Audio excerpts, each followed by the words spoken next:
Flying Casual is brought to you by Patreon supporters Jory Webb, Nate Edison, and Wes Anderson. May the Force be with you. You're listening to Flying Casual, a Star Wars podcast. Here's your host, Michael Canterbury. Casual fam, you are listening to Flying Casual, a Star Wars podcast. Week 21 here on the cast. I am your host, Michael Canterbury. I'm joined once again by the lovely Holly Walton here in the studio. Holly? Michael? How you doing? Great. That's it, just great. Chipper as all get out. This is a much better temperament than last week or the week prior. Really felt like we had to pull it out of you that week, but I feel like this is going to be a good one. I feel you're animated tonight because we have a lot to talk about, and you're excited to share something with everyone tonight. Like I'm not sick this week is what you're you're not actually sick this saying. week. That's right. The flu came and the flu went. We are also joined by our good friend Lucas Elder coming in hot on Skype. Luke, are you there, my friend? I am. This is like the earliest I've been thrown to, so I was not ready. prepared though. I'm ready to talk. I thought I might look down and Luke's gone. I'm like, awkward silence. I guess I'll have to tell a joke, and I'm not prepared right now. And I will say, guys, this week I'm very excited about, not only because we have good discussion points, but because our technology right now is flowing really well. I finally figured out the Skype thing, one source Skype. We can all see each other. I can see Luke. Luke can see me. Luke can see Holly. Holly can see Luke. This is great, right? Yeah, this is the first time I've ever laid eyes on Holly. It's weird. It's like, who is this person? Ever. She's normally just this phantom voice. Well, you thought she may look like Tor Valum, right? I mean, a little something. That's a lie. The funny thing is that we all work together, so we've all seen each other. So Luke has seen Holly before, and no, she doesn't look like Tor Valum. Thank God. Right? So yeah, guys, week 21, just this weekend alone, has been really heavy with Star Wars news, and a lot of fun news, I may say. If you didn't watch the latest episode of Saturday Night Live, you're missing out. So do yourself a favor and go to YouTube and go to the SNL page and look up the most recent Kylo Ren installment for Undercover Boss. It was hysterical. I may have enjoyed it more than the first one. Holly, did you enjoy it more than Matt? Was he the engineer or somebody? I actually, to be honest, don't even remember the You first don't one. remember I Matt. vaguely remember them in the cafeteria in the first one. Yes. But I don't really remember the premise of it. So yes I enjoyed this You one enjoyed much this more. one much more. Luke, did you happen to see the SNL skit with the Randy, the intern, with the Where Are They Now episode of Undercover Boss? Yeah, I did. Actually watched it just about like an hour ago, maybe. Good. And I had watched the original one within the past couple weeks as well, so it was very fresh in my mind. I was originally a little disappointed they didn't come up with a whole new concept to do something with Kylo. Yeah. They kind of just recycled that, but it's a funny concept, and that, like, if you look at it by itself, it was funny. But I think the original might be funnier, and maybe I'm just partial to some of the cast members who are around then. Like, that's fair. Taron Killam and Bobby Moynihan were two of the main ones that were involved with that the first time around, and I maybe a softer spot in my heart for them. That's fair. No, I need to go back and watch that one because, I mean, that was just, I don't know. That was so epic. And everything he did this past weekend was hysterical. There was a marrying catch-ups. Holly, I sent you that one. Did you watch it? I didn't watch it, but I did like when he did the intro and he good. sat down with all those people and he was like, oh, you look like a Star Wars fan. No offense. No offense. Yeah, that opening monologue was great. Adam Driver's just fantastic, and he was making fun of him a little of himself and how chill he typically isn't, which was fantastic. So, I mean, that's trending right now on the interwebs. But what is trending more than that SNL skit is the hashtag Save Ben Solo. The Reylos are at it. They're at it hot and heavy, really pushing for Disney to bring back Ben Solo in some way, shape, or form. I guess they feel like they just didn't get enough time with him. So I've kind of just accepted it for what it was, appreciated his moment, and I'm moving on. Luke, should we expect anything from Ben Solo ever, or at a later time, or we think that's pretty much gone? At this point, I would say animated, if anything. I mean, it's just impossible to imagine. Maybe it's impossible to imagine like Driver doing it. Yeah. You'd have to recast if you're doing like a younger version of him, which maybe that's a route they could go, but not anytime soon. So I think we'll see some animated Ben. Yeah. And we'll definitely get, comic Ben and things like that. But True. I have heard Yeah. a rumor, which I think this is Come on. just a rumor. Probably somebody Resistance who was bored. is being renewed with season No. 3. Oh. Probably somebody who was bored just put it out there. Come on. But there is a rumor that Finn Wolfhard, who plays Mike in Stranger Things, mentioned something on the internet about playing a young Ben Solo, which I think that he would fit the part. I mean, he's got the hair, he's got the features. Are people claiming that he said he wants to do it, or that I that's a don't great know. self-cast if that's him? I don't know. When Luke just said about if it would get recast or something, that made me think of it, because somebody at work had mentioned that on Friday, that they had seen it on the internet. So that's why I'm saying I don't know where it came from. I don't know the source of that. She didn't say that she hoped that he would do it. She did say that she read somewhere on the internet. Yeah. Which, I mean, I think if we're going to recast that role, I think he would be really good for it. Well, I mean, so let me ask you: do you want to see more Ben Solo? I mean, before the Rise of Skywalker, you said you were ready for the Skywalkers to go away. Does that still stand? I think that it does, because we have the comics, the Rise of Kylo Ren. Yeah, you're getting that younger version there too, even if they wouldn't do anything like that. I would definitely watch it if it did come around. Absolutely, especially if he's shirtless. Amen. Whoa, just kidding.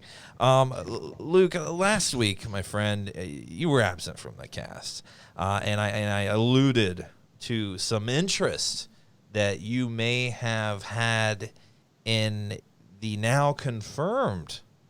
Well, I don't want to say that the script itself is confirmed, but the Colin Trevorrow leak in his episode 9 script. Now, he's come out on Twitter and confirmed some of the recent concept art that's leaked, and he also confirmed the title of Duel of the Fates, which I love that. Actually, if you're talking about the Force dyad and the connection, and Duel of the Fates, I think that's fantastic. Great title there. But Luke, you mentioned you may be going down a dark path, and I feel like we need to shed some light on that path and maybe spend 5 or 10 minutes on that. Yeah, the reason I missed the last podcast was because I was deep in the throes of an illness, of a virus. A fever, you could say. And the only prescription was more cowbell. He's on an SNL archives kick right now. There he goes. I had a fever of regret, reading through the notes on the script and listening to other podcasts about the script and stuff. And it was a dark path where I was like, oh, what could have been? Yeah. What was drawing me into this disease was it seemed like it was trying harder to connect to plot points and settings and things, further back in the saga, like all the way back to episode 1. But then I've learned, through various sources, it's hard to pin down how much of this stuff is true. And then there's apparently some of the things that I liked about it, like the fact that Coruscant was a setting in the script, and that they needed to get to the Jedi Temple to access this communication device because Kylo had blacked out communications. Yeah. And the ending was going to take place on Mortis, and all these deep and sweaty things that seemed like the movie, the script was working a lot harder to kind of connect things for the the deeper, sweatier fans.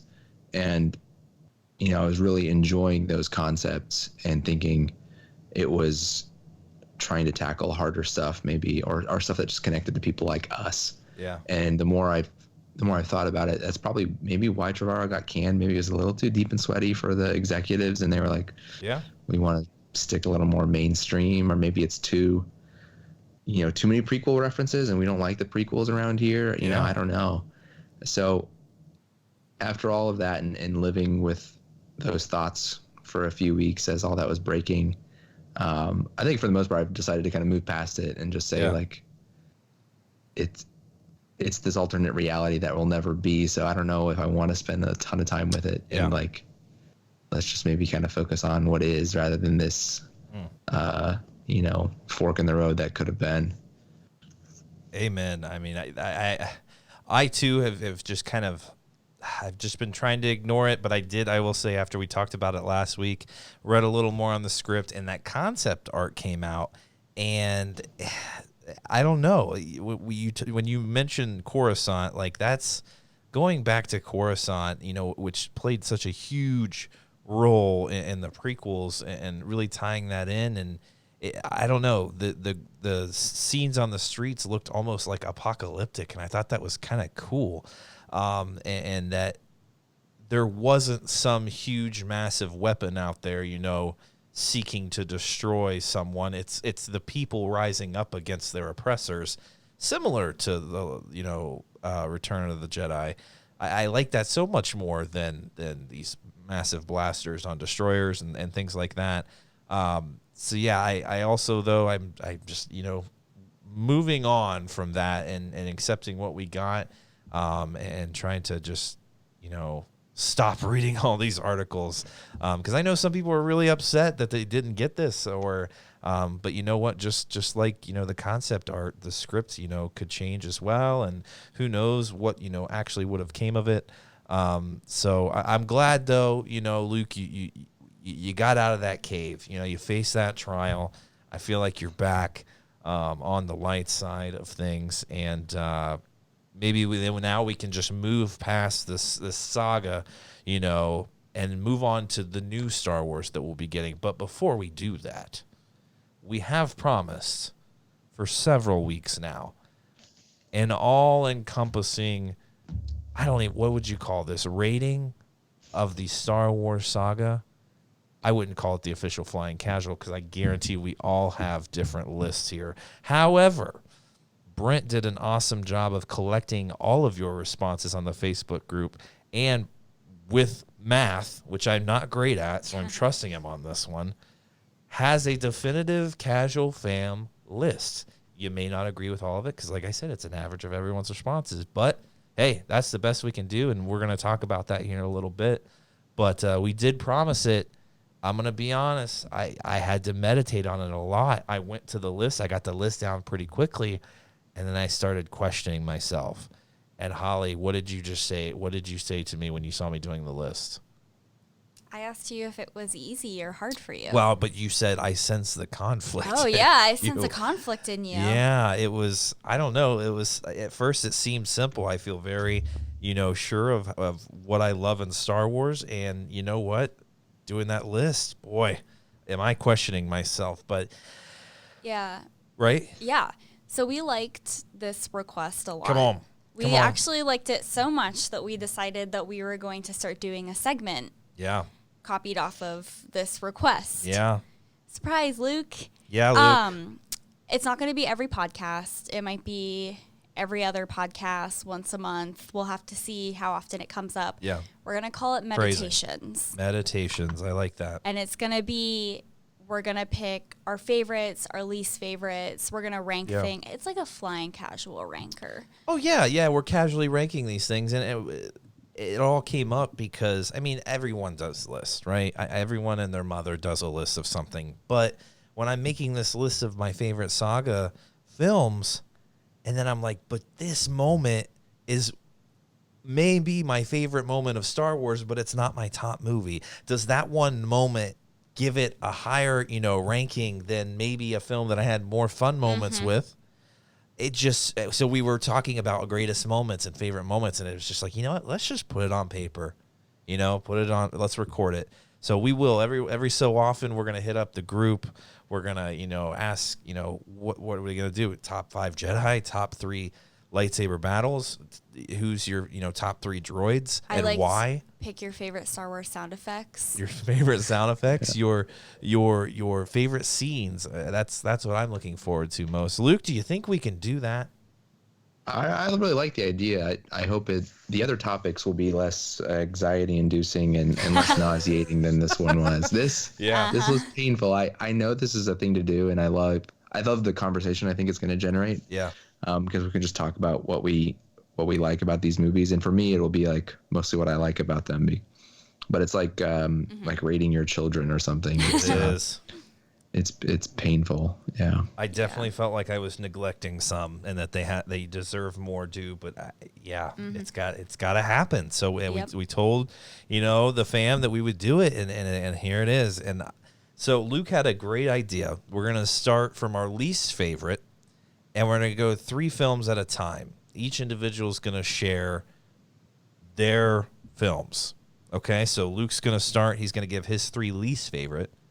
Holly's then going to give her least 3 favorite. Then I'm going to give my least 3 favorite. And then we're going to discuss why we were so different. Why are there similarities there? What's the reason for it?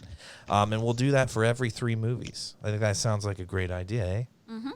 Turn into a Canadian. So, Luke, I got to start with you. I got to put you on the spot now. I know the pressure's on.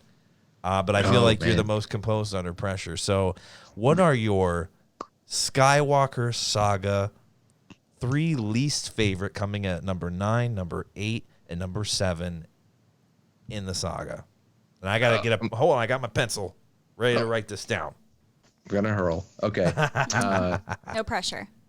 Now I know I'm gonna be accused of like hating J.J. Abrams here, but oh man, it's like hold off on it.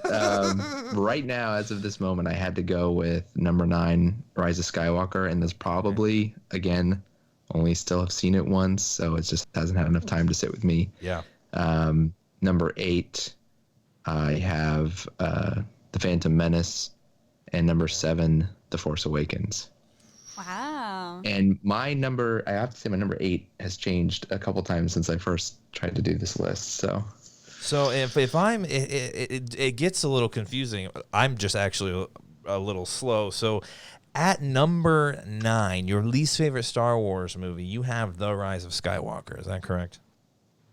That's correct. And then coming in at number 8, we have The Phantom Menace.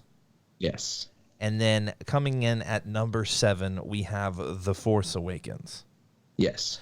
Yeah, you are right. There's a lot of JJ down there. We're going to talk about that. Now, Holly, Okay. you maybe have mentioned some of these to me. Do I remember things? No.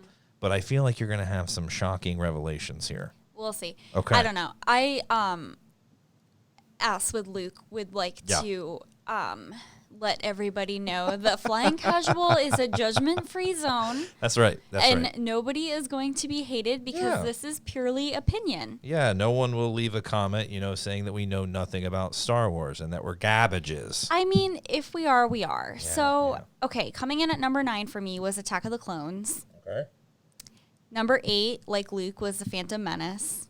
Okay. And then number 7 was The Last Jedi. Wow. Okay, so we've got for Holly number 9, Attack of the Clones. Number 8, coming in with The Phantom Menace. And number 7, Episode 8, The Last Jedi. Okay. Guys, I'm going to go ahead and say that I'm shocked already, so what a great start. This is going to be fantastic. So, Michael's, my number 9 film in the Star Wars saga, my least favorite Star Wars film of all time, is Episode 2, Attack of the Clones. My number 8 film is The Phantom Menace. I'm sorry, did you copy my list? I didn't, no, because I'm about to shock you here. Oh, boy. I mean, maybe not. I don't know. I'm building suspense here, and I wish I had, a drum roll. But number 7, there you go. Yeah, that'll definitely pick up in the mic. Number 7, I have Episode 3, Revenge of the Sith. Luke's reaction. Shocking. I know, guys. This is breaking news here. I would cue the air horn, but it goes on for a minute. So, yeah, I guys. love how wildly different we're kind of starting. We're all over the place. I mean, other than the Phantom Menace, I mean, I have to be honest. I'm surprised Luke doesn't have Attack of the Clones in there. But so Luke, let's start with you, my friend. You've got 9, 1, and 7 down there in the bottom 3. What's the rationale there?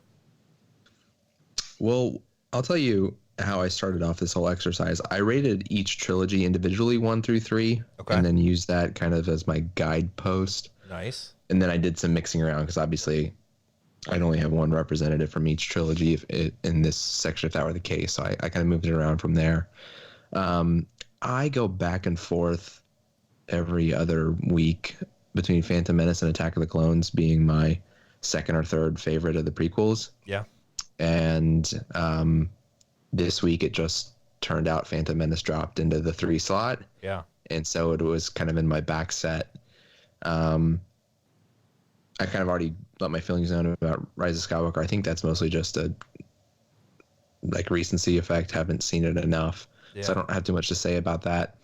The Force Awakens, I enjoy immensely. I just don't have as much history with it too, which maybe hurts it a little bit from compared to some of these others.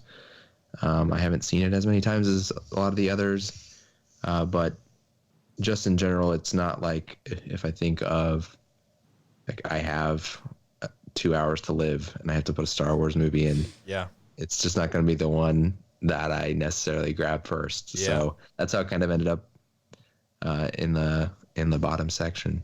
That's fair. I mean, yeah, I look at that 3 and I like you came up top. It just looks like Luke doesn't want JJ, in Star Wars. And that's okay.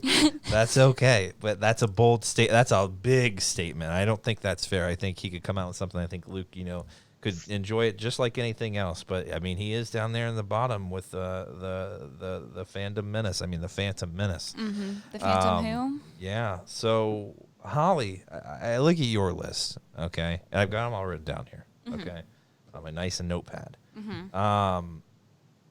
The prequels are in there, right? You got 1 and 2. 2/3 of them.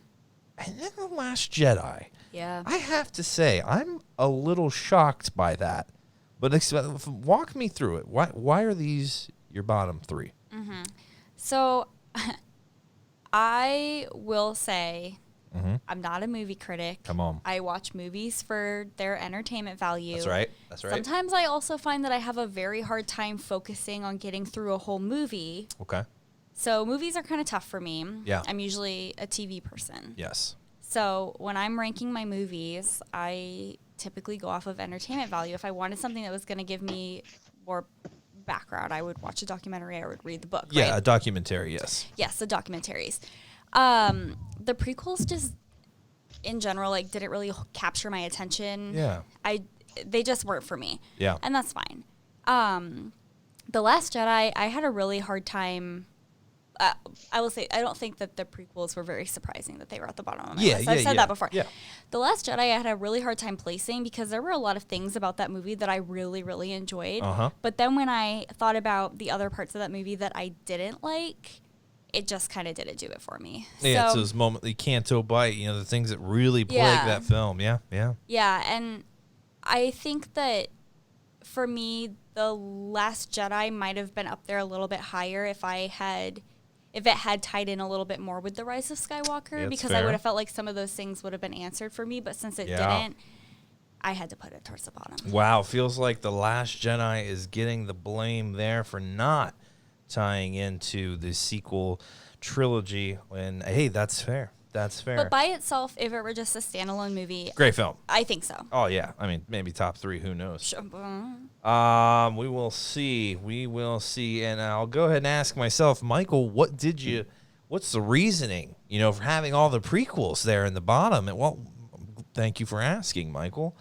I'll be honest. I love the prequels. I love the story behind it. I love following Anakin's path to ultimate darkness.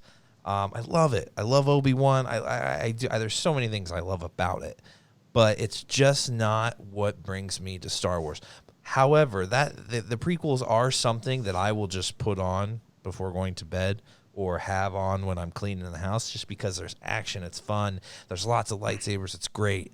But when I dig in deep with Star Wars, and Star Wars is a feeling to me, and just the not the story, but the execution for me, it doesn't hit that feeling that the other films have had an effect on my life.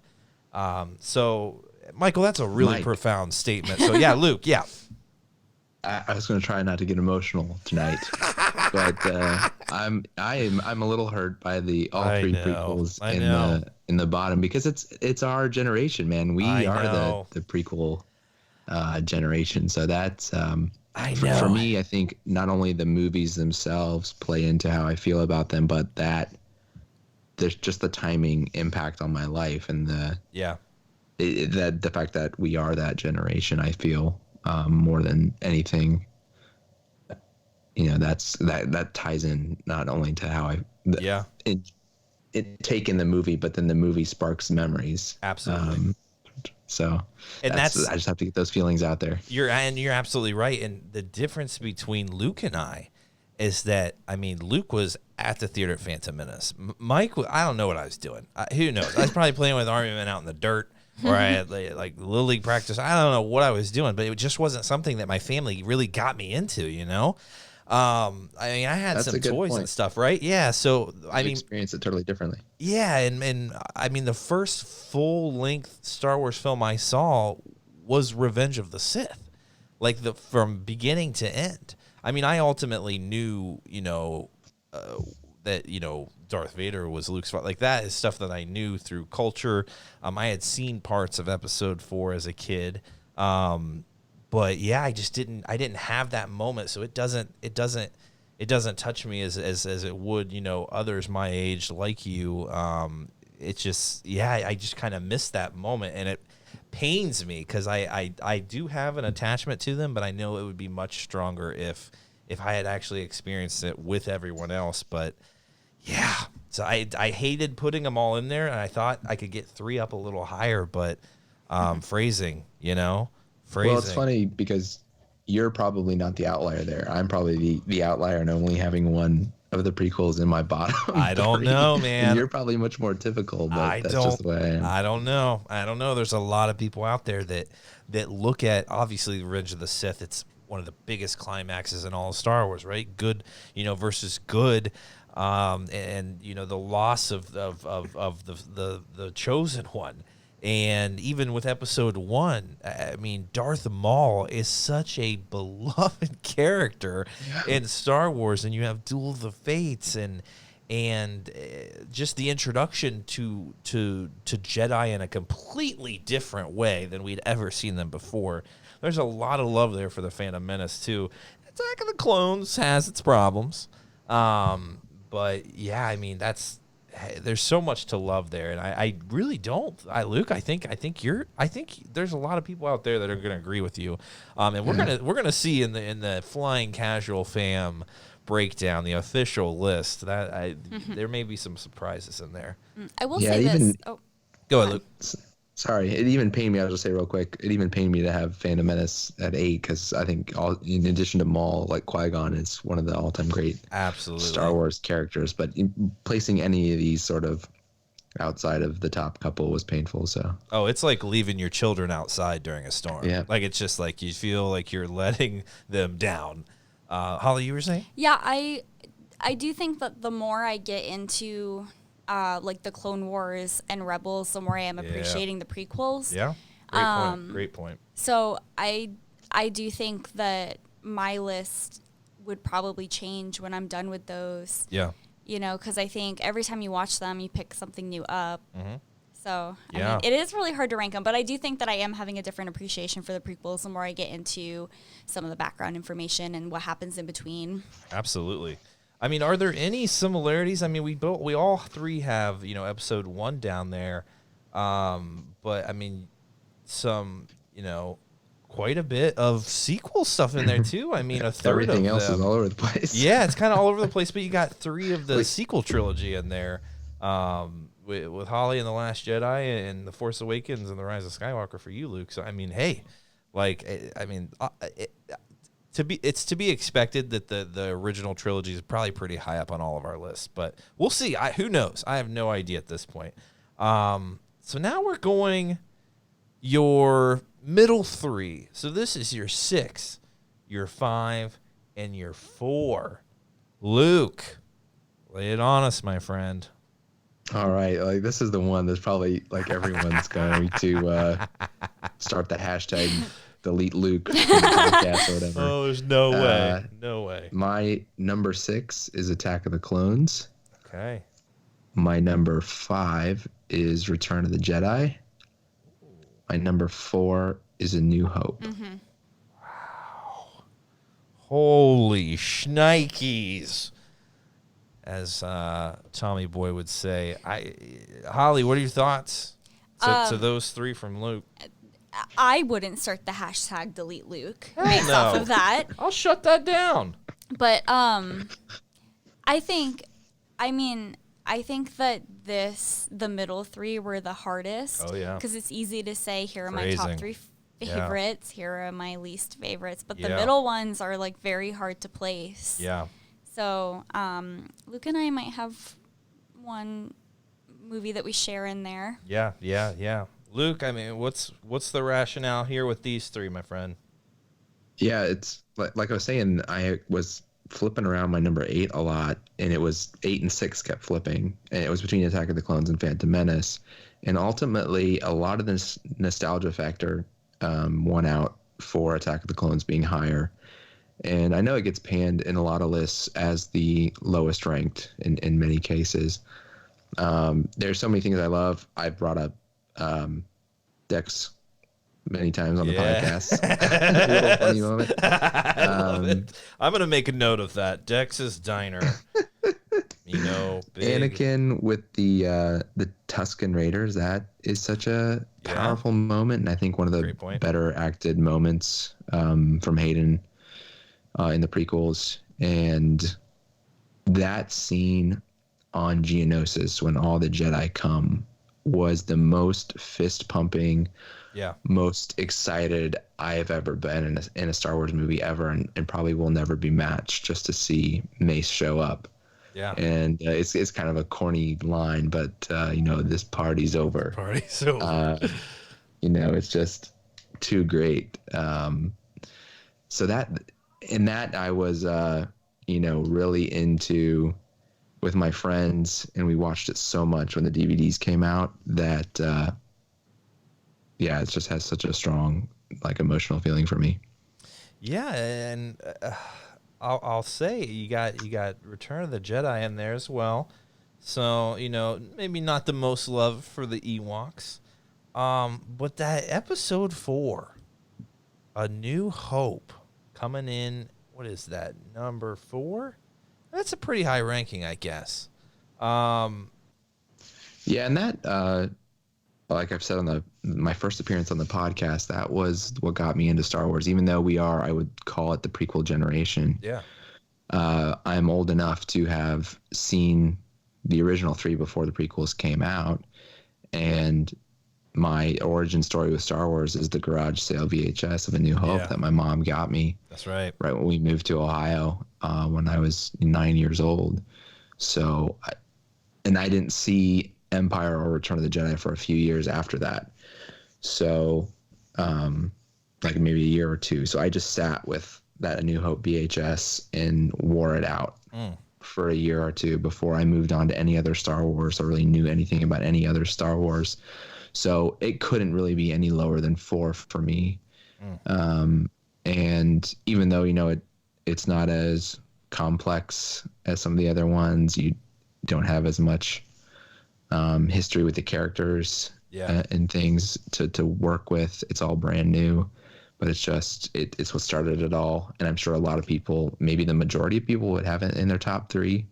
For me, certain things about the other movies that are in my top 3 surpassed it in the complexity of the story, the richness of the story.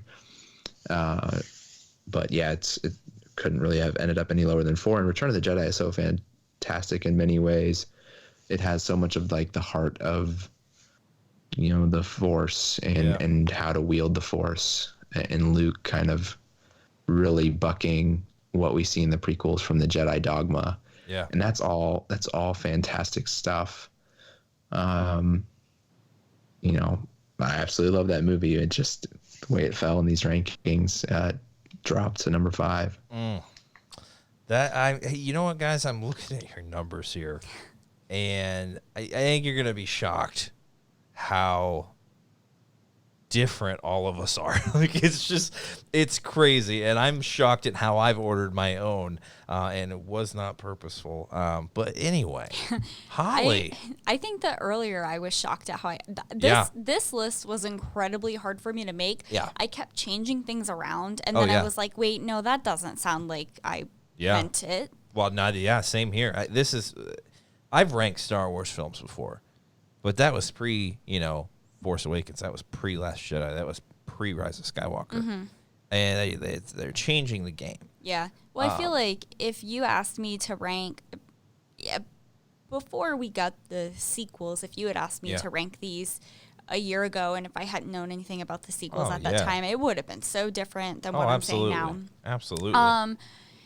Let Holly's getting nervous. I am. I told everybody in the group today, I was like, I'm really nervous for you guys to hear this, because I think she's trembling. I just think that I'm going to get some backlash for what I'm about to say. There is no backlash. There is only love and acceptance in this group, and I mean, that's the thing. You go look at the group. Go look at the variation there. There's love for everything. Some people may have had Phantom Menace and Attack of the Clones at number 1. Who knows? That's fine. Yeah, exactly. Like it's all about your perspective, and as I mean, halfway through the list here, and the lists, I guess, all of them really. And there's just such a variety, and we love each of these movies for different reasons. Like Luke's talking about the personal side of things, and the feeling when you watch it, and the memory. And so there's so many different things at play when you're talking about it.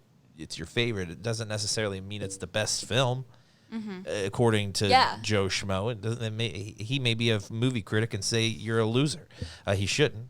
That would be really mean. But like that, he doesn't. He didn't have your experiences, so it's all about your experiences. So no need to be worried. No one's gonna get you hate. Okay. But let's talk about Holly. Your number 6. Your number 5, and your number 4. Okay. Can already see Luke's face. My number 6. Literally, you can see his face now. That's great, right? My number 6 is A New Hope. My number 5 is Revenge of the Sith. And my number 4 is Return of the Jedi. Shocked, but yeah, I accept it. Well, yeah, I mean, I have to. I mean, I guess you don't have to, no, but it's my list. Exactly. It's not my list. That's right. That's right. I think that these 3 I knew would be in like my middle 3.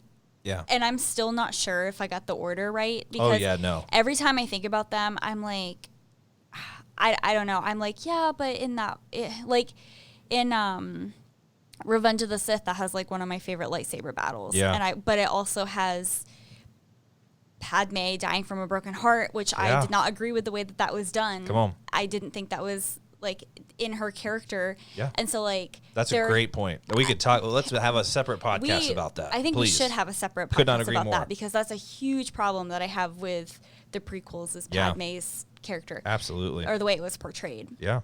But so there's little things in these movies that I kept flip-flopping back, and I was like, I know that these 3 are going to be in my middle 3. I just like wasn't sure on the order, and who knows, tomorrow I might be like, you know what, I would switch Revenge of the Sith and A New Hope. Yeah. So I kind of feel like maybe my list is not the most accurate now that I look back on it. Well, it's accurate according to Walho. That's right. Okay. But A New Hope, I think is probably the one that most people get surprised by, because I feel like everyone's like, that's the movie that started it all. But like Luke said, I guess it depends on when you got into Star Wars. Oh, yeah. But I also agree that one I didn't really know a lot about the characters. And since I did not start Star Wars watching that one falls towards the bottom of my list, because now I know so much more about these characters. There are more movies that fall higher up in that list. Yeah. Now, Luke, if I tell you, that Holly has A New Hope, Revenge of the Sith, and Return of the Jedi there, right in the middle of her list. I mean, what sticks out? I mean, you both have actually 2 of the same films in that middle 3 there. Yeah, that sticks out to me that we're so divergent to start out with, Yeah. but we come together a little bit here in the middle.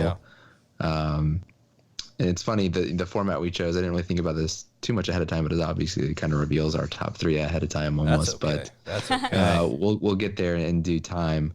I think I can't disagree with any of the points that Holly made. I think, like I said, how you've experienced these movies is as important as the content of them. Yeah. And I said I couldn't imagine A New Hope falling any further than 4, and it becomes Holly's 6. It's easy because, like she said, if she's approaching the movies in a different way, she doesn't have the VHS garage sale emotions attached to it. That's right.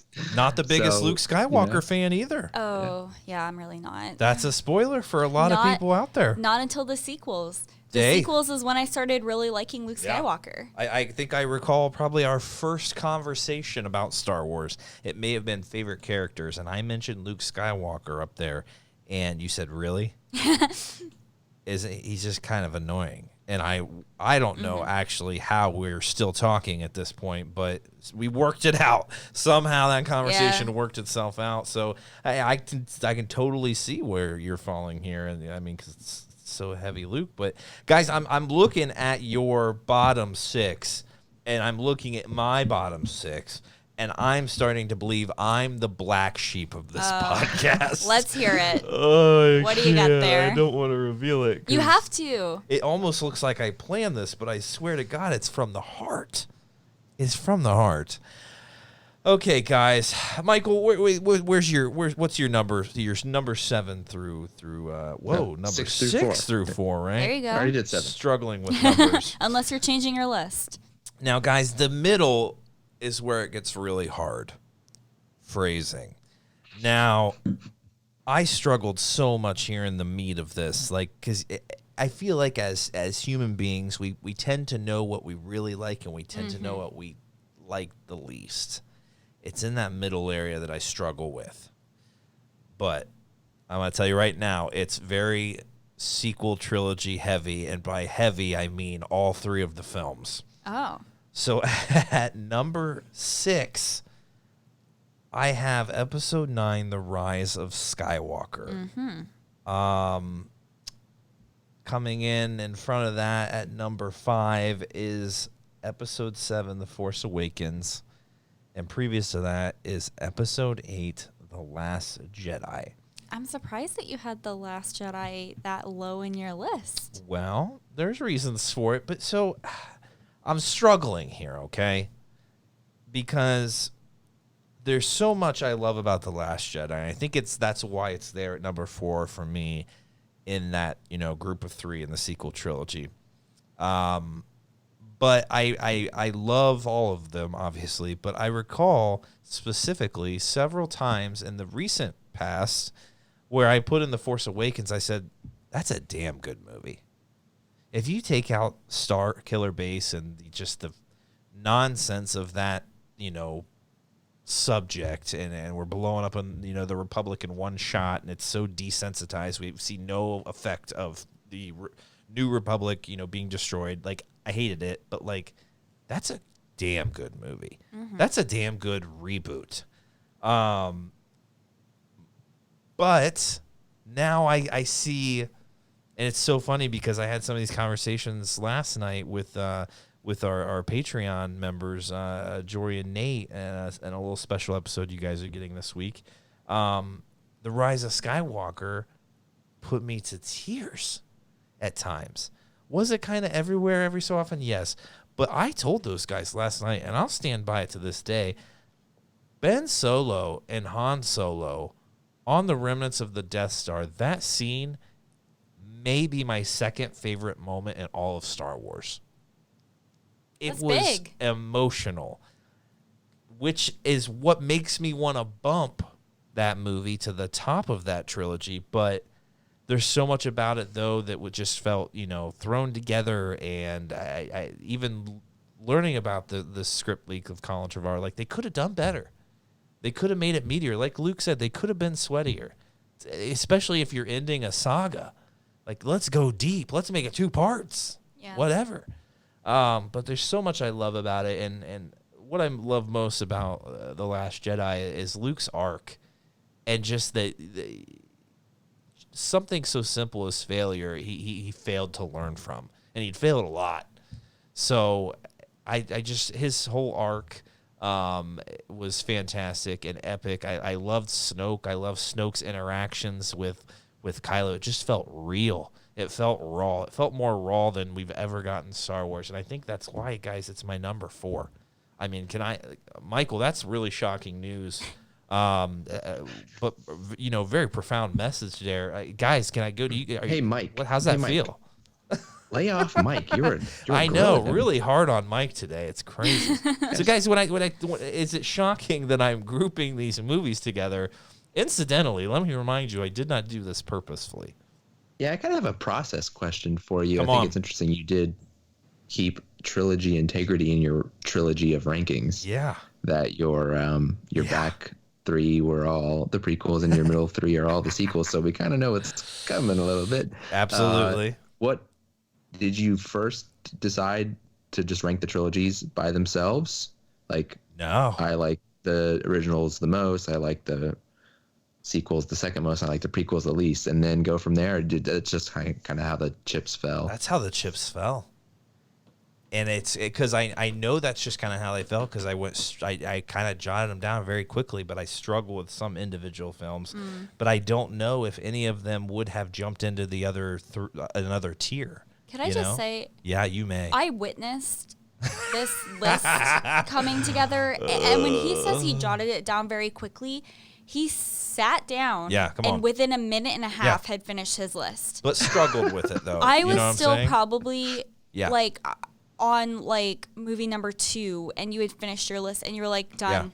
That was easy. Yeah. What? Well, that's the thing. So I look at, but this is what prompted us to look at like top 5 scenes in Star Wars and things like that, because The Rise of Skywalker has some of my favorite moments in all of Star Wars, but it's not enough to put it in my top 3 with the originals, because for me it's the feeling I get from the moment in the film.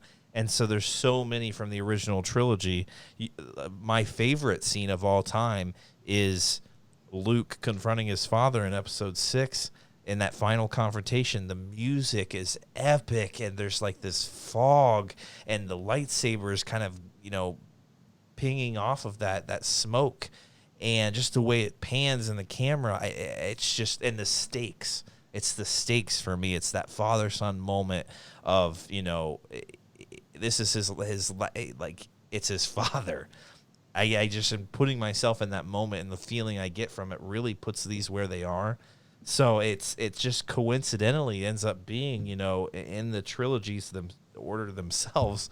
But yeah, I don't know. So for me, there was a lot of those moments in the sequels, but not as much. And that's, for me, it's the story's fantastic in the prequels, but the execution just took me out of it. I'm all about feeling. You guys know me. I'm an emotional dude. Like, it's all about the moment I'm having with the product. So it wasn't strategic at all. It was all off of emotion. But I know it's pretty shocking, or not, or not.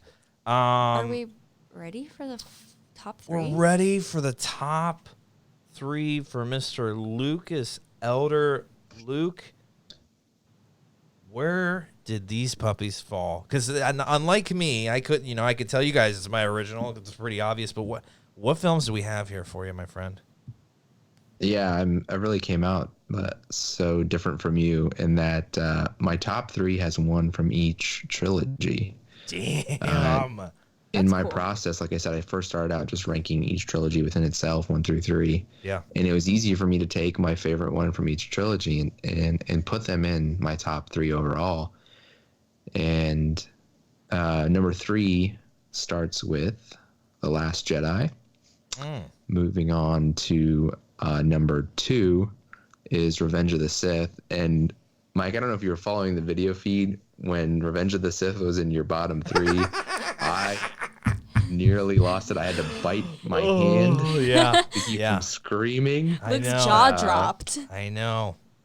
And obviously that leaves the most cliched answer I'll give tonight, probably, and the most common answer I've heard when everyone says what the best Star Wars is. I don't know if necessarily favorite for everyone, but a lot of times consensus best, whatever that might mean. Yeah. Empire Strikes Back at number one. Definitely. And little kind of reasoning through these some more. Going back to my experience of The Last Jedi, I know it's one of the more controversial ones and divisive ones.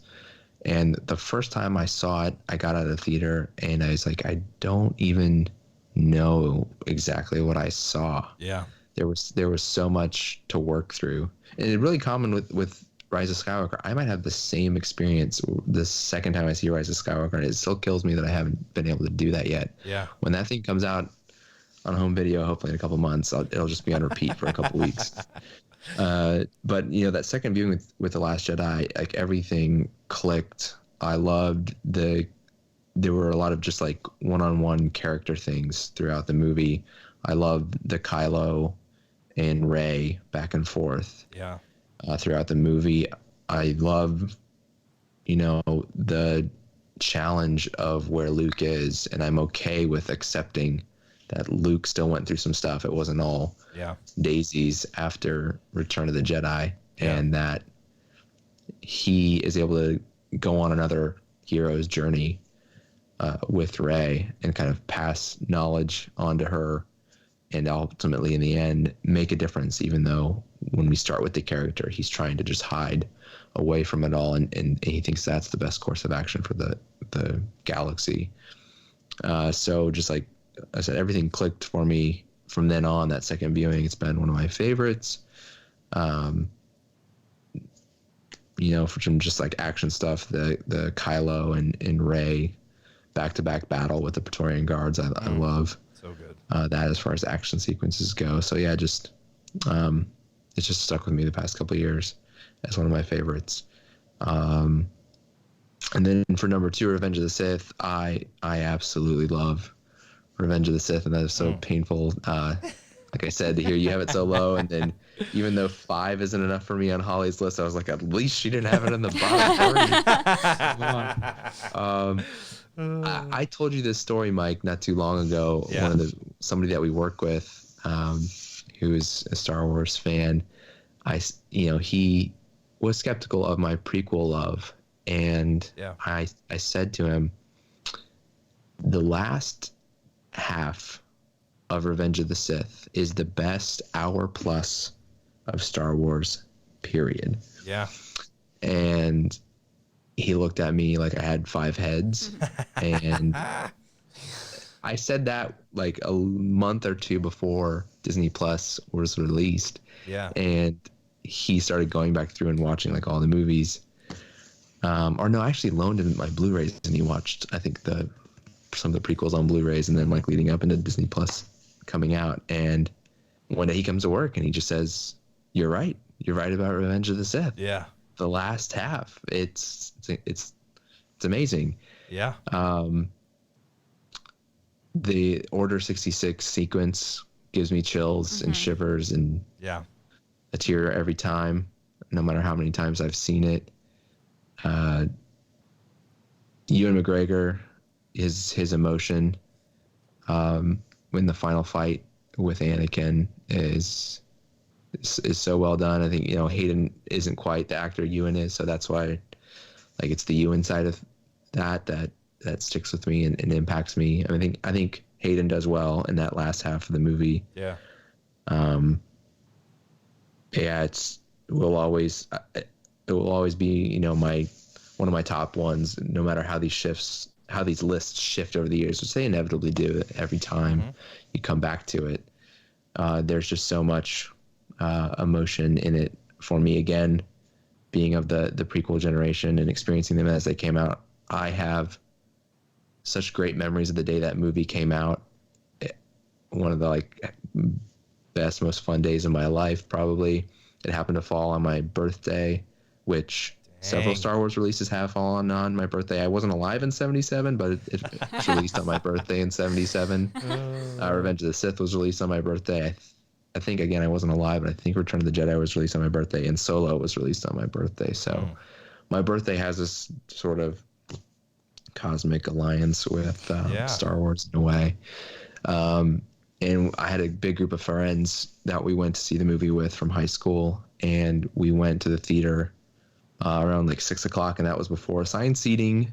Kids who've never experienced that out there, if you're a little younger. Yeah. And so we showed up and we lined up early to try to get a seat, and we spent, from 6 until they like let us into the theater around maybe 11 or so, in line with a bunch of other Star Wars nerds, like tons of lightsaber battles breaking out throughout the line, throughout the night, some people in costume and things like that. And so again, that the nostalgia of that experience ties heavily into it as well. And then I think that is definitely the Star Wars movie I've seen the most in the theater.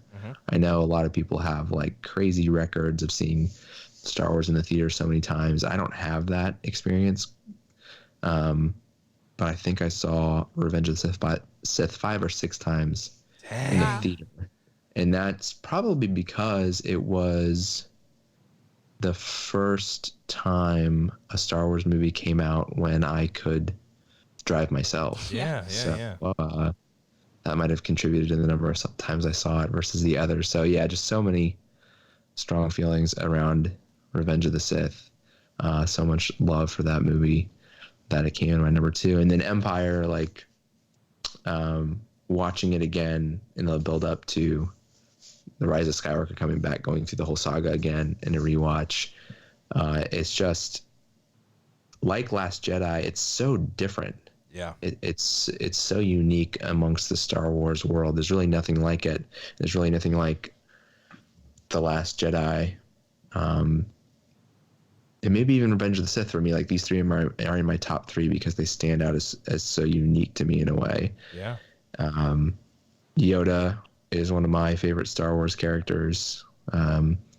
His introduction in Empire just kills me every time. Yeah. The like jokey, goofy alien, and then the sudden switch to the serious master. You really get to learn. You get introduced into the Force in A New Hope, and in Empire, it just like blossoms into this sort of fully formed. More fully formed concept with Luke's training on Dagobah with Yoda. I love the Battle of Hoth. The Snowspeeders always grab me, maybe because of Shadows of the Empire. Yeah. I played that like opening level where you get to be the Snowspeeder so many times. I could go on and on, but I should like stop talking so you guys can get to your top 3. Well, one of the biggest moments in all of cinema, right? I mean, I am your father reveal. I think when you talk about Episode 3, Luke, you're absolutely right. It's one of the biggest, best moments in all of Star Wars. We're losing our hope. We're losing the hope in the galaxy. And I'll be honest, guys, if we're going to talk interchangeable, status here or rankings, I mean, I could throw Episode 3 where I have The Force Awakens.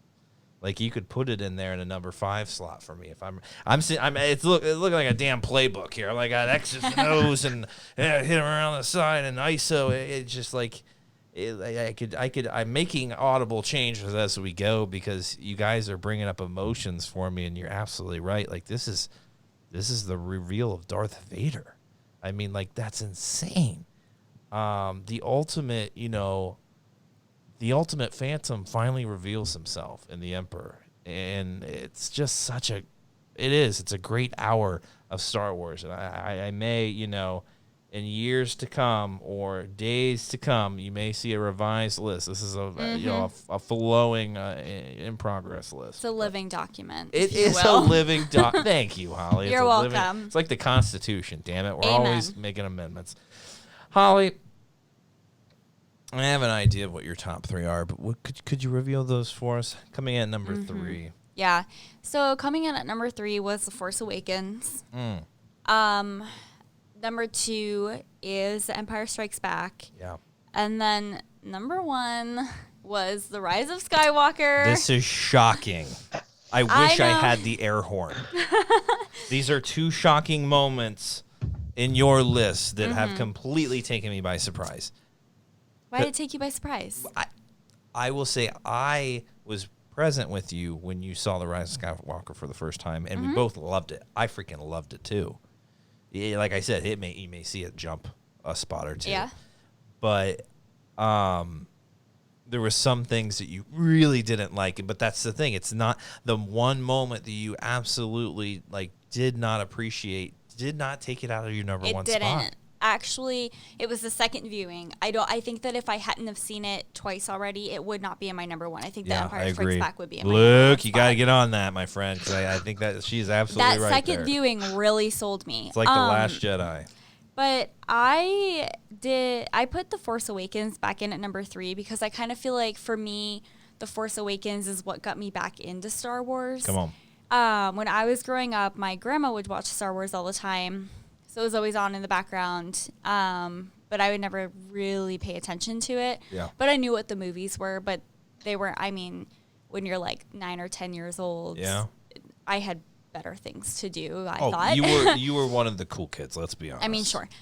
But so The Force Awakens is really what re-energized my love of Star Wars and really encouraged me to get back in and rewatch the movies and get back into it. So The Force Awakens actually was kind of special for me just because of that reason. The Empire Strikes Back, I could literally take verbatim what Luke said about some of his favorite moments in that movie and say those all resonated with me the same way. Yeah, absolutely. I thought the Battle of Hoth was awesome. I think when my brother and I were little and we were growing up in Maine, we would get tons and tons of snow, and we would build all these ice forts. My grandpa had a tractor, and my grandma had a really long driveway, so my grandpa would push all the snow in the winter into one big pile. My brother and I would dig all these snow tunnels. Not safe. This is a true story. No, this is a true story. This was a documentary set in Maine when she saw him. Oh yeah, where's the walkers? This is home. Yeah. This is a true story. This is why Maine people are tough. They are. That's right. But we would dig all these tunnels through these huge snow piles. And when I say huge, these things were 8 and 9 feet tall. They're huge drifts, yeah. And we would just pretend that we were in the ice caves and whatever. I'm glad you're alive. Nothing caved in on us. Jeez. But Dr. Walton, I cannot believe he was letting this happen. How do you let this happen? Yeah. But also, my grandma had this really awesome, I know I've brought this up a million times, but she had this really awesome toy that was from probably a Burger King meal or something.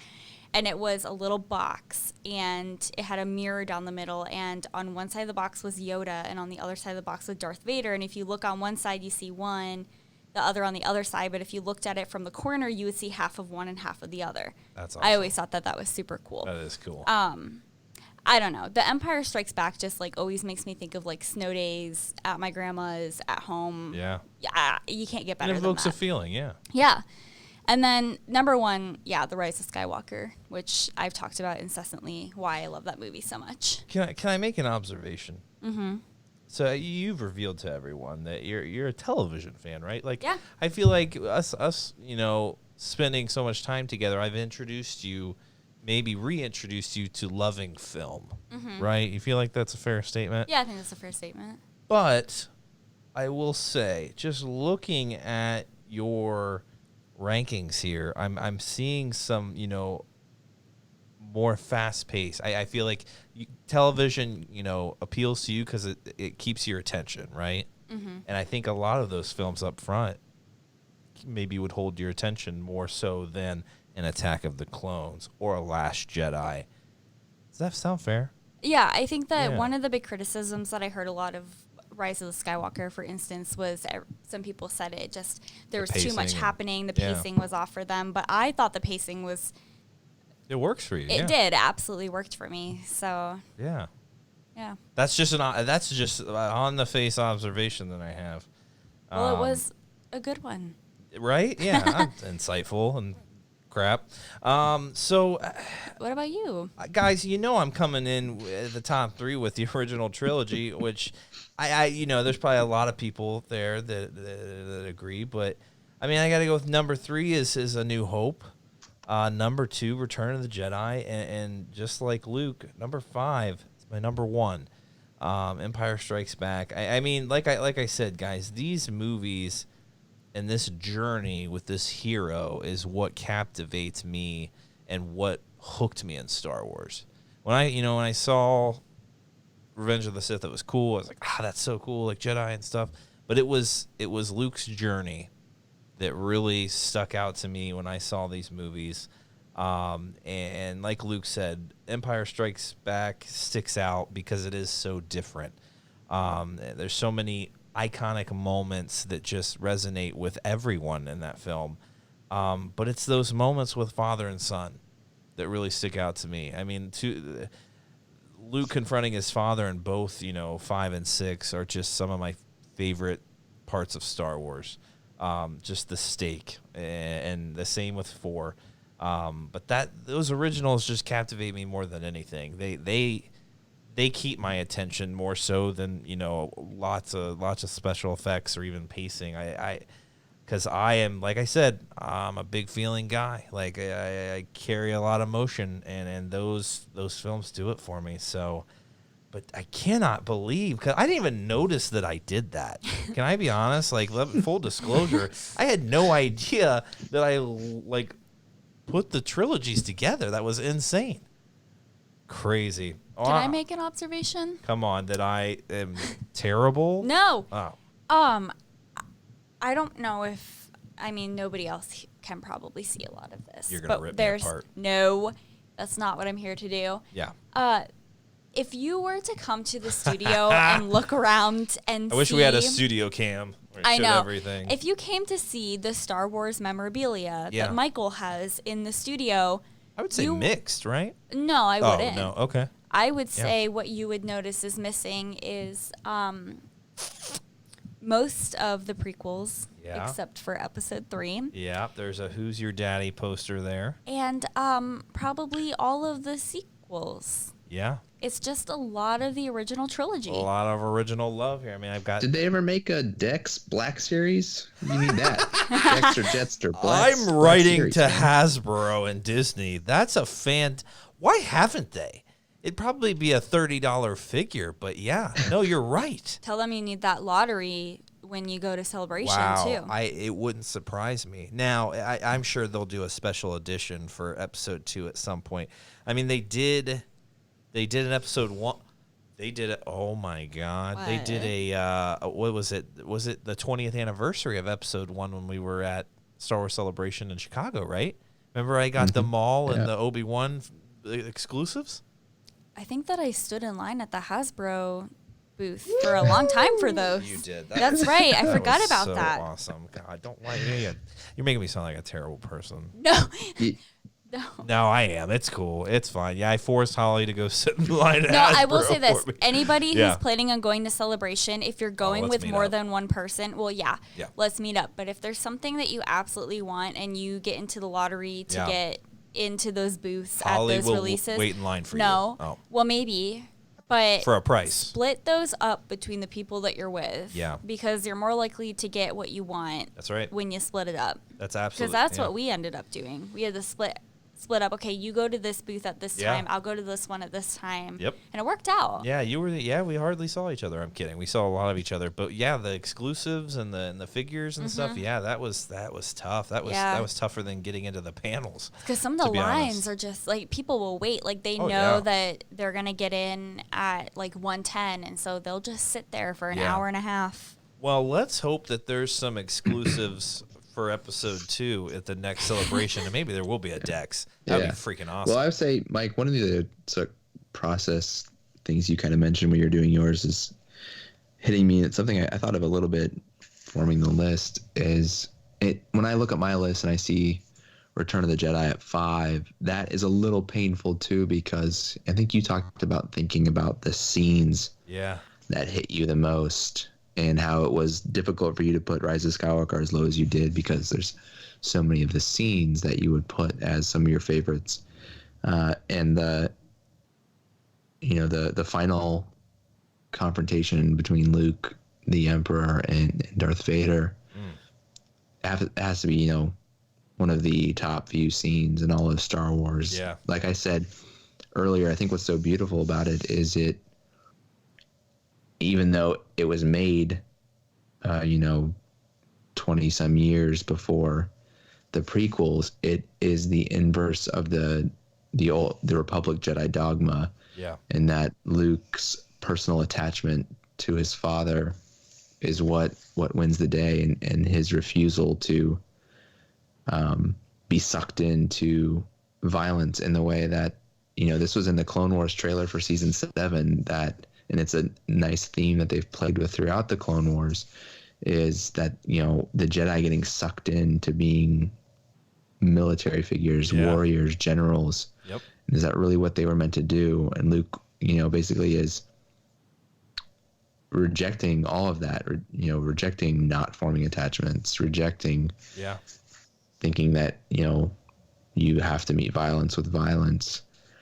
And so it's so fantastic the way it ties in with, what George set up as the downfall of the prequels. And that's why the prequels end up not in my bottom 3 overall, that I have one in each of my sets of 3, is that, to me, the beauty of them is George's, commentary on what the failings of the Jedi are as an institution, in the way that Luke, and in her way, Leia, sort of right the wrongs from that era. And so thinking about that and looking at Return of the Jedi in my 5 spot, it's like, it's kind of insane. Maybe the next time I do this, I would, as much as I love The Last Jedi, swap the 2 Jedis in some way. Again, just such a painful process. It is overall for me.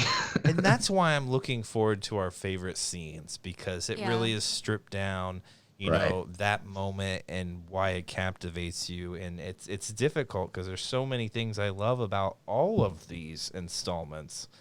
But when you're asked to put a list together, it's tough. And I know a lot of people struggle with that. And that list probably will evolve over time. And maybe you'll realize that you put all of the trilogies together. I did not know I was doing that, but that's a feeling. That's just how I look at them, apparently. The other thing that was really hard about this list is that it's 9 movies. Yeah. And something that I found myself doing is I would confuse myself when I started thinking about, like, oh, I really like that scene, so I'm going to put this movie down. But wait, that wasn't in that movie. Why am I? And I think it's because we did back-to-back rewatches. Yep. Before The Rise of Skywalker. And when you do that, I feel like they kind of start to blend together.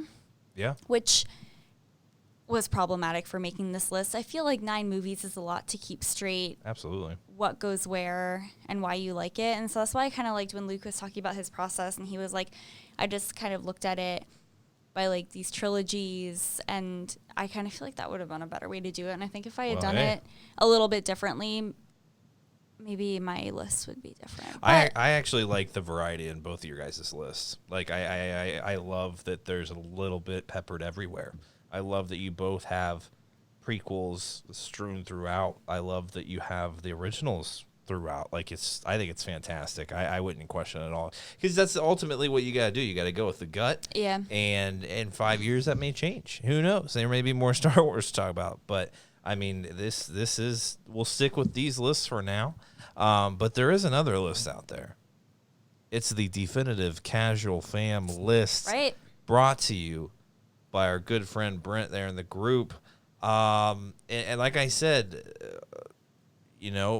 Brent put the math in this one. He put it together, and I trust him on this. So this is the definitive Casual Fam list.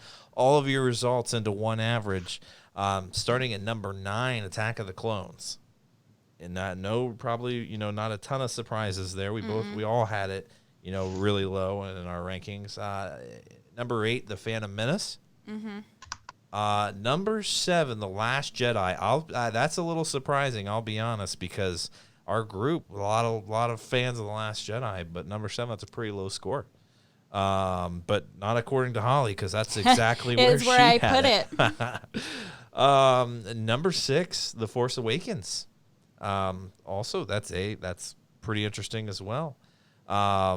Luke, you missed, I think, number 7 and number 6. We had number 7, The Last Jedi. Hey, yeah, sorry. So there's like some knocking going on. I got to go check something out with my kids upstairs. Like, check it out, buddy. I don't know if we can pause and edit. No, we'll keep going, and I'll update you. We do it live. Go make sure they're all right. Just a minute. Number 7, we have The Last Jedi. Number 6, The Force Awakens. Number 5, A New Hope. Seeing if anyone had New Hope there. No, Luke had it a little higher. Number 4, Revenge of the Sith. None of us had it there either. Very close to Holly, though. Yeah, but so is A New Hope. Yeah. You're absolutely right. Yeah, you're very close to this list. Number 3, The Rise of Skywalker. Up there. Holly is, I mean, you and the group are seeing eye to eye on a lot of this. Number 2, Return of the Jedi. That's where I had that film. Not me. Not Holly. That's where you differ. Number 1, The Empire Strikes Back. So pretty close. Pretty close. I mean, yeah, there's you and the group see eye to eye on a lot of stuff. I'll be honest. Any surprises there? Did you have the list up there, Holly? I don't have that list. Any surprises when you look at that? I'll pass it to you. I mean, like personally for me, just based on my own opinion, or just like in general. Yeah, from the conversation you hear going on in the group. I mean, the one that sticks out to me is The Last Jedi. There's a lot of Last Jedi love in there, but we have a lot of prequel lovers. You know, that is not what surprised me. I think what surprised me was The Rise of Skywalker. I thought that was going to be higher because it seemed like, based on the feedback in the group, I kind of felt like more people were ranking that one a little bit higher. Interesting. Yeah, I mean, it's a top 3. You had it at number 1, so a lot of love for The Rise of Skywalker. Luke, can you hear us? Yeah, he's back. I can hear you. He's back. So I'll just kind of go through the list very quickly again for you. Number 9, Attack of the Clones. Number 8, The Phantom Menace. Number 7, The Last Jedi. Number 6, The Force Awakens. Number 5, A New Hope. Number 4, Revenge of the Sith. Number 3, The Rise of Skywalker. Number 2, Return of the Jedi. And number 1, The Empire Strikes Back. I was telling Holly a couple of surprises in there for me. I thought The Last Jedi with our group would be a little higher than 7. But I guess there has been a lot of love with The Rise of Skywalker in there. So that number 3 sounds very accurate, actually. What do you think of that, Luke? We found out that Holly actually had a lot of similarities there, the group's list. Yeah, it does sound like it. Yeah, I think I'm maybe the most different from that list of the 3 of us. Towards the, obviously Empire overlap and Revenge of the Sith being a little higher. What did it come out, 4 or 5? It did 4, yeah. That's a solid 4, number. So I can live with that. Yeah, for me, I think not too far off. So, but definitely I have a lot of different feelings. And again, I think on Rise of Skywalker, I was one of those people a little overwhelmed with the pacing. Yeah. And I think Holly, said this to me when we talked about it, that it slows down for you the more you watch it. Yeah. And then you can kind of process it in a lot different way. So my subsequent viewings, we should revisit my feelings on this in like a couple months, maybe. Like I said, when I can just put that on repeat on the home video. Absolutely. We're going to do a little 2.0 action you may see in a couple of months. You know what my favorite thing about this was? Is that I feel like the 3 of us had very different lists. Yeah. And I don't think that anybody in the group had the same list either. And all of us love Star Wars so equally. Yeah. And I think that it just goes to show you that everybody, like, you can still love Star Wars. Absolutely. And not love certain things about Star Wars, or think that one movie's better than the other. It doesn't make you less of a Star Wars fan. That's you can still have that same love. It's still a community. Yeah. And then we could have those differences in opinion, and it's fine. Preach. Yeah, that's the exact conversation that me, Nate, and Jory had last night on Skype together with that special Patreon episode. It's what I love about this group. It's what I love about this small community we have. It's what I love about Star Wars in general, and that it is, as inclusive as the franchise is, it's seen some troubled times. But ultimately, I believe, those that really appreciate, that community and that story, that's what Star Wars is going to be remembered for. I mean, if you type in Star Wars in Google right now, there's a lot of gloom in there. You know, a lot of bashing this, bashing that. It's not making enough money. Is this the end for Disney Star Wars? Like, it just sounds gloomy. But there's people like us, and there's people like Jory, there's people like Nate, there's people like everyone in that group. You know, Brent, you know, getting everyone's numbers together to give us, you know, a definitive list that, like, loves Star Wars enough to talk about it daily, like, regardless of the issues it has, regardless of the toxicity that's in the fandom, regardless of whatever is going on out there. I feel like that light is going to shine through, and ultimately that's what Star Wars is. And I'm so happy to be a part of that. And so, yeah, we can with confidence give our top 9 movies and then list them out and say, hey, that's just what we enjoy. And you may not agree with that. And that's okay. But that's where we stand on what we like and why we like it. That's absolutely right. That's absolutely right. And guys, you know, I am plugging that episode. It's scheduled to be aired Wednesday. So if you're listening, you know, Monday morning here, expect in a couple of days another episode to drop. I just had the greatest of time. Had a Skype session with Nate and Jory, a couple of our Patreon members. I know a lot of you guys know them from the group. They are 2 of the nicest guys I've ever engaged with. And we've been talking for a long time. We just, you know, this is the first time we've actually officially spoken to each other and via Skype, and it was a fantastic conversation. Got to know those guys a little more. We talked about the fandom. We talked about their fandom. We talked about Star Wars and its future, where we see it going, what they want to see. It just ended up being over an hour and a half conversation just with a couple buddies. That's absolutely what it was, and I call them friends now. They are friends, and we're going to continue that. We're going to have those special episodes on a monthly basis, and I had a fantastic time. I think those guys did too, and I think you're going to see that come through. We had a fantastic time with each other, and I think you're going to enjoy it, so expect that on Wednesday, and we're going to keep doing that. So if you want to participate in something like that, go onto that Patreon, become a member if you can. If you can't, that's okay. Just, you know, join this community, talk with everyone, keep loving Star Wars, keep spreading the good word, and you can help out the podcast. You say, hey, Mike, I can't give you $2 a month. That's totally fine. What you can do is go subscribe to the podcast, go leave it a 5-star review on Apple, listen on Spotify, tell your friends about it, go rate us on Facebook, join the group. You can do those things and engage and tell people about it and share your experience.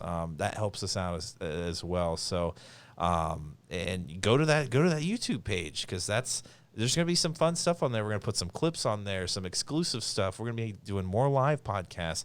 Holly's happy hour is going to be on there. Holly's hyperspace happy hour is going to be on there.